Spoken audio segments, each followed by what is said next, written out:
Imagine every empire in history came with a little stamp on the box saying, "Best before 250 years." If that were true, a lot of modern superpowers would be hitting their use-by date right about now. Hey, it's Sketch Figures. Finance sketch simply. Today we're talking about the Glubb Curve, the idea that empires rise, peak, and collapse in a predictable 250-year life cycle. We'll unpack where this theory came from, what historians think of it, how bread and circuses fit in, and one simple habit to stop your personal finances turning decadent. If you like big picture money plus history, tap like and subscribe, and stick around for a bonus mini empire checklist at the end. Let's start with the guy behind the curve. In the 1970s, British General Sir John Bagot Glubb wrote a short essay called The Fate of Empires and Search for Survival. He looked at a list of big empires: Assyria, Persia, Alexander's Greece, the Roman Republic, an empire, the Arab Caliphate, the Mamluks, the Ottomans, Spain, Romanov, Russia, and Britain. Using rough rise and fall dates, he noticed they each lasted about 200 to 270 years and rounded that to an average of about 250 years or 10 generations.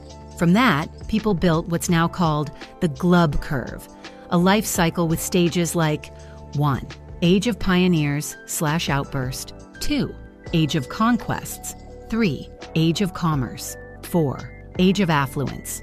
5. Age of Intellect. 6. Age of Decadence. And finally, decline and collapse. If you drew it, it'd look like one big hill: scrappy rise, powerful peak, slow, comfy slide down. It's like a long-running TV show. Early seasons are tight and hungry. Middle seasons are glossy and expensive. Last seasons are mostly arguments and fan complaints. But even Glubb admitted his dates were largely arbitrary and that you can't measure empire lifespans with mathematical precision. He literally says empires don't begin or end on a single date and compares the pattern to an average human lifespan. Some die young, some become 100-year-olds. Modern research backs that up. A 2011 paper by Samuel Arbesman used a bigger data set of 41 empires from 3000 BCE to 600 CE. He found their lifespans follow an exponential distribution with an average of about 220 years, but with huge variation. And importantly, the chance of collapse doesn't really depend on age. Old empires aren't automatically due to die. Historians also point out lots of empires that blow past the 250-year mark. Parts of the Egyptian New Kingdom's Nubian Empire lasted around 400 to 500 years. The Eastern Roman Byzantine Empire lasted about a millennium. The Sasanian Empire more than 400 years.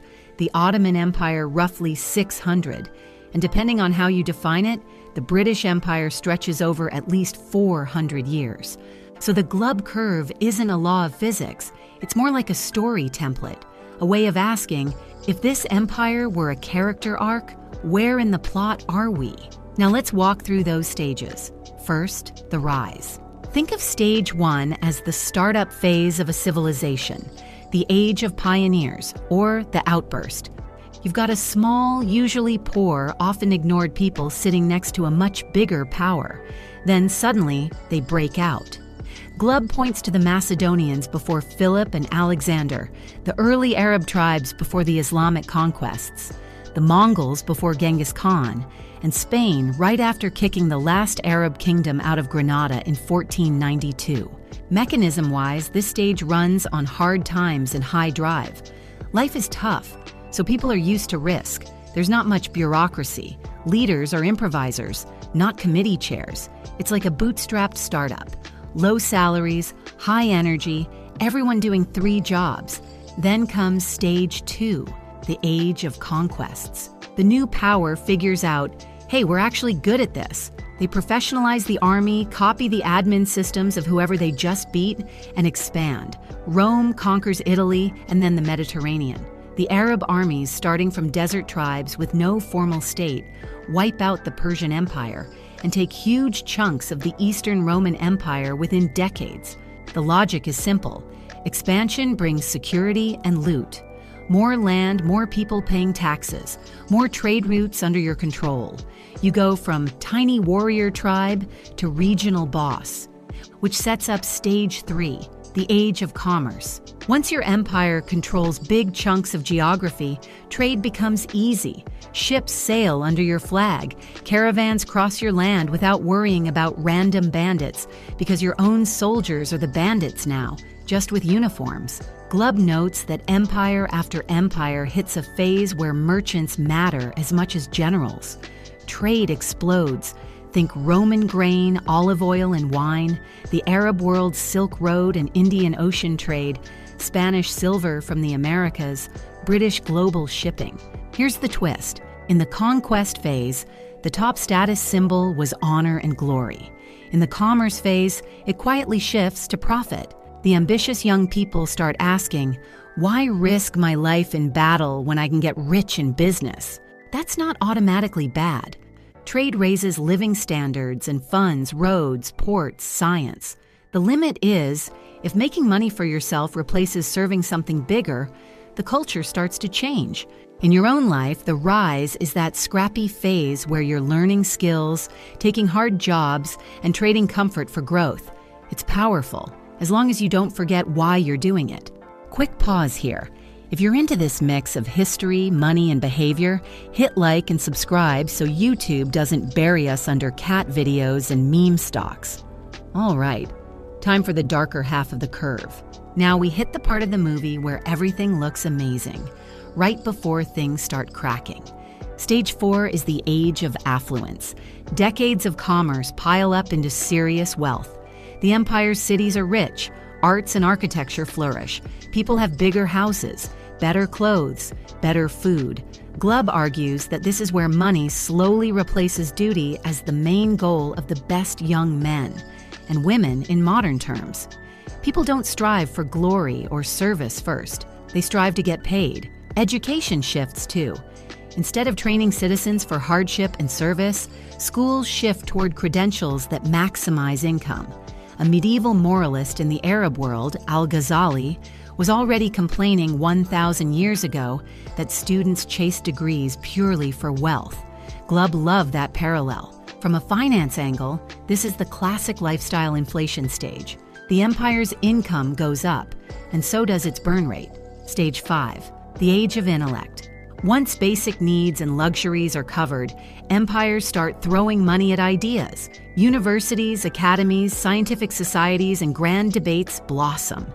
Think Athens at its peak, Baghdad's House of Wisdom, the Song Dynasty's innovations, or Victorian Britain's science and literature boom. On paper, this looks like the golden age, but Glubb warns that this phase can become more talk than action. Endless debate, lots of clever arguments, and politics starts to turn inward. Factions fighting over status and theory, while external threats quietly grow. Modern writers summarizing Glubb note that he worried about all talk, no action, and rising internal political division overshadowing outside dangers in this stage. Stage 6, the age of decadence. This is the part everyone likes to meme. Glubb describes it as a mix of defensiveness, pessimism, materialism, and frivolity. The empire spends more on comfort and entertainment, less on real renewal. Citizens focus more on rights than responsibilities. Immigration, inequality, and cultural changes become flashpoints, and the state sometimes uses welfare and spectacle to keep people from getting too angry. We'll come back to that with bread and circuses. From an economics perspective, other scholars like Joseph Tainter and Jared Diamond point out more boring but brutal forces underneath: rising complexity, heavier administration costs, resource strain, and external competitors. Big systems become expensive to run, and eventually the math stops working. In the end, the empire doesn't just fall because people got soft. It falls because internal cohesion, money, and outside pressure all collide. Sometimes it fractures. Sometimes it gets conquered. Sometimes it slowly dissolves into smaller states. Success is not just about rising. It's about avoiding the trap where comfort, complexity, and constant arguing stop you from adapting. Time for the most famous meme from the Decadence phase. bread and circuses. The phrase comes from the Roman poet Juvenal, writing around the 1st to 2nd century CE.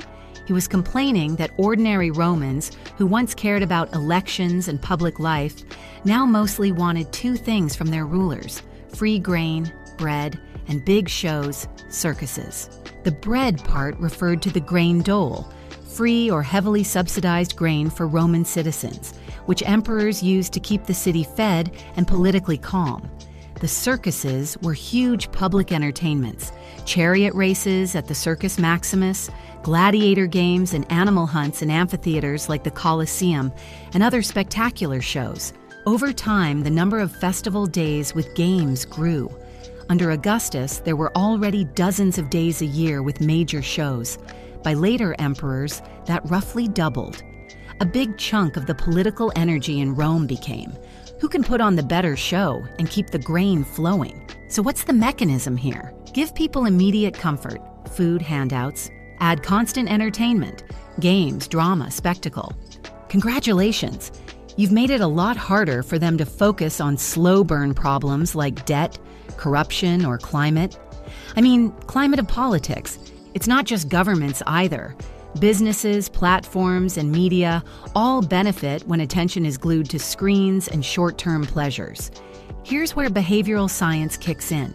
Morgan Housel's book, The Psychology of Money, argues that financial outcomes are driven more by behavior than by raw intelligence.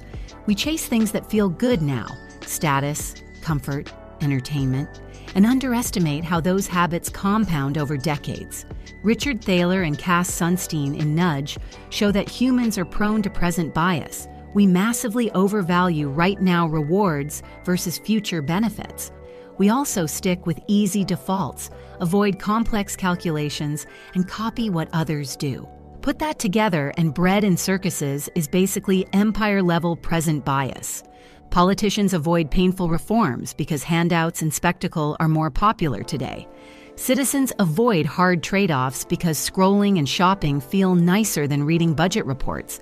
Everyone assumes we'll fix it later, until later runs out. Now, a big caveat: welfare and public entertainment are not automatically signs of doom. Modern historians push back on overly moralistic "Rome fell because people were lazy and liked gladiators" stories.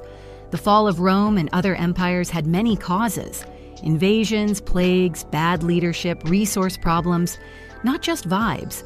The useful part of bread and circuses isn't to yell "We're Rome 2.0" at every TikTok. It's to ask, where am I trading long-term stability for short-term distraction? Because at the personal level, bread and circuses looks a lot like buying stuff you don't need and binge scrolling while your savings account starves. So, do all empires really last about 250 years? Short answer: no, not as a rule.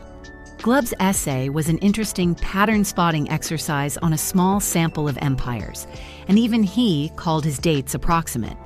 Larger studies using dozens of empires show an average lifespan around 200 to 250 years, but with huge variation and no expiry clock built into age. Some empires crash early, some limp along for centuries, some reinvent themselves.